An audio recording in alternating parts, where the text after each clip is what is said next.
जय श्री श्याम। आप सभी श्याम भक्तों का आज के इस वीडियो में बहुत बहुत स्वागत है। तो यहाँ पर मैं आप सभी के साथ शेयर करने वाली हूँ कि अगर आपकी कोई मनोकामना है जो काफ़ी समय से पूरी नहीं हो रही है, आपने उसके लिए लाख प्रयास कर लिए हैं, तब आप बाबा श्याम से उस मनोकामना की पूर्ति के लिए कब और कैसे अर्जी लगा सकते हैं।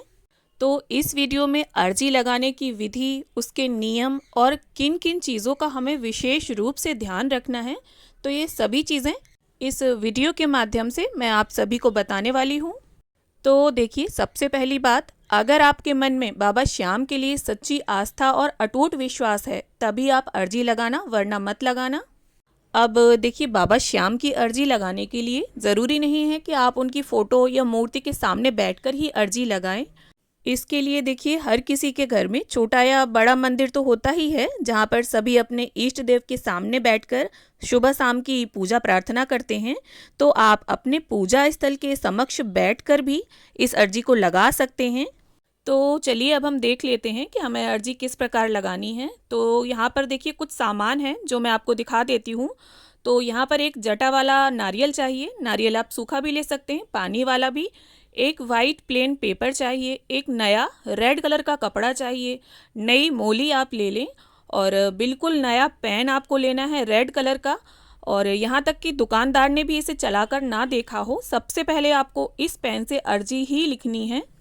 और आप बॉल पेन या जेल पेन दोनों में से कोई भी ले सकते हैं। इसके साथ ही हमें देखिए 11 रुपये चाहिए होंगे।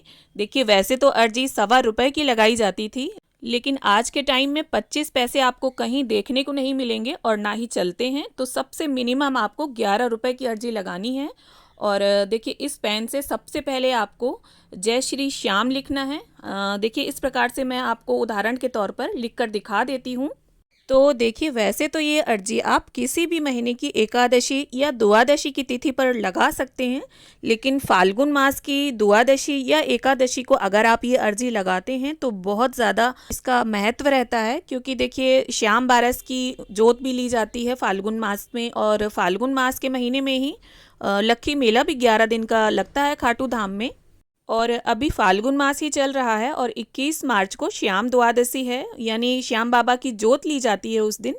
तो इस प्रकार से आपको जय श्री श्याम लिखना है। फिर एक स्वास्तिक बना दें आप गणपति जी के रूप में, और इसके बाद अपनी मनोकामना आपको लिखनी है। और देखिए, सिर्फ एक समय में आपको एक ही अर्जी लगानी है। ऐसा नहीं है कि आप श्याम बाबा मुझे घर दे दो, श्याम बाबा मेरा बिजनेस चल जाए, मुझे नौकरी मिल जाए। एक समय में आपको एक ही अर्जी लिखनी है।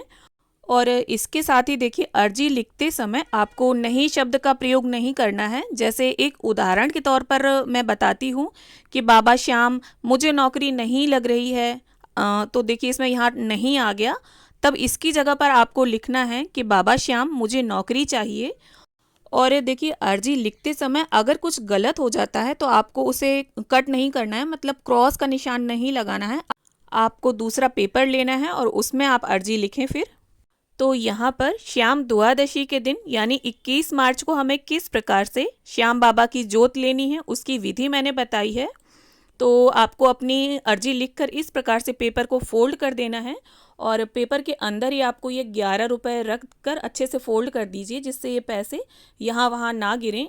और देखिए, परिवार का अगर और कोई सदस्य अर्जी लगाना चाहता है इसी दिन, तो वो सभी सामग्री अलग से लेकर अर्जी लगा सकते हैं। तो आपको इस प्रकार से पेपर के अंदर पैसे रखकर फोल्ड कर देने हैं। और आप यहाँ पर देखिए, मैं विधि करके दिखा रही हूँ, तो मैंने नया कलावा यूज़ नहीं किया है, लेकिन आपको नया कलावा यूज़ करना है। और 5 बार 7 बार इस तरह से आप अर्जी को अच्छे से लपेट दें। और इस अर्जी को आप अपने घर के मंदिर में भी रख सकते हैं। और ज़्यादा आपको हिलाना डुलाना नहीं है कि आप हर रोज़ ही मंदिर साफ़ करें और यहाँ से वहाँ ये नारियल को करते रहें, तो आपको ऐसा नहीं करना है।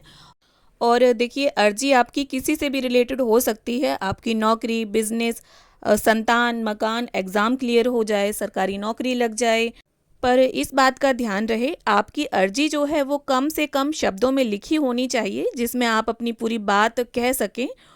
और जब आप अपनी अर्जी लिख रहे हो तब अपने माता पिता का नाम, कुल, गोत्र, अपने घर का एड्रेस, ये सारी चीज़ें बोलनी भी हैं।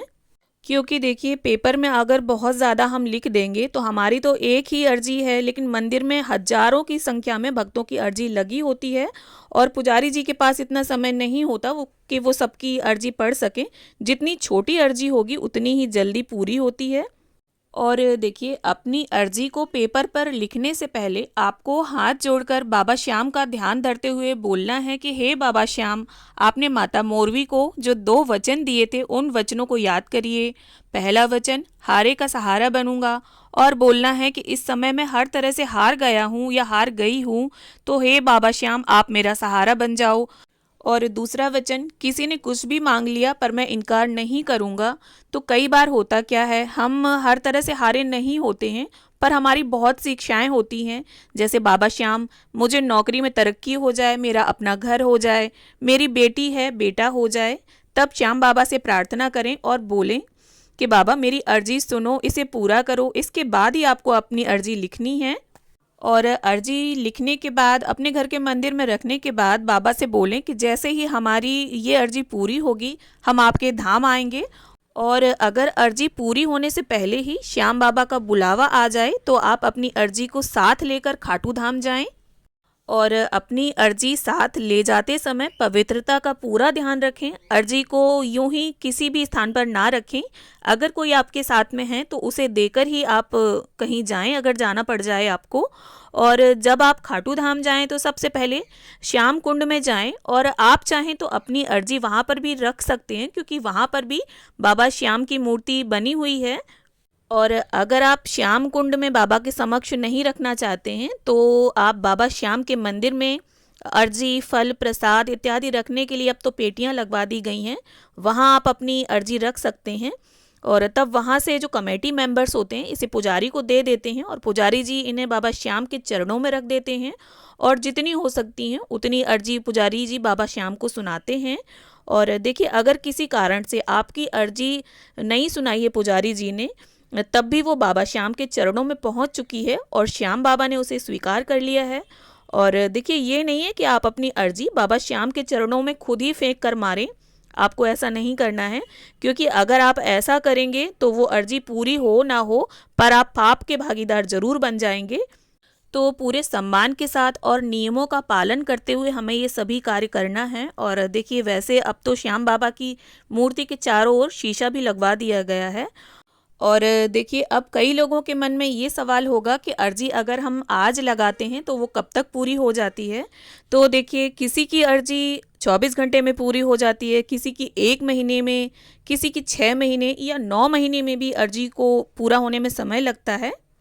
और देखिए बाबा श्याम को लगाई गई अर्जी पूरी ज़रूर होती है क्योंकि आज तक किसी को भी बाबा श्याम ने अपने दरबार से खाली हाथ नहीं लौटाया है।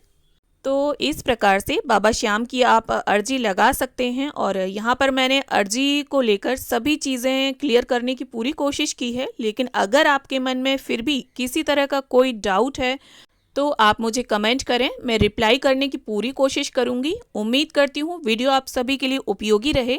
वीडियो अगर अच्छी लगती है तो इसे लाइक करें, अपने फ्रेंड्स एंड फैमिली मेम्बर्स के साथ इसे शेयर करें जिससे ज़्यादा से ज़्यादा लोगों को इसका लाभ प्राप्त हो। और अगर आपने चैनल को सब्सक्राइब कर रखा है तो बहुत धन्यवाद, और नहीं किया है तो अभी कर लीजिए। इसी तरह के अन्य वीडियोस देखने के लिए, वीडियो को अंत तक देखने के लिए आप सभी का बहुत बहुत धन्यवाद।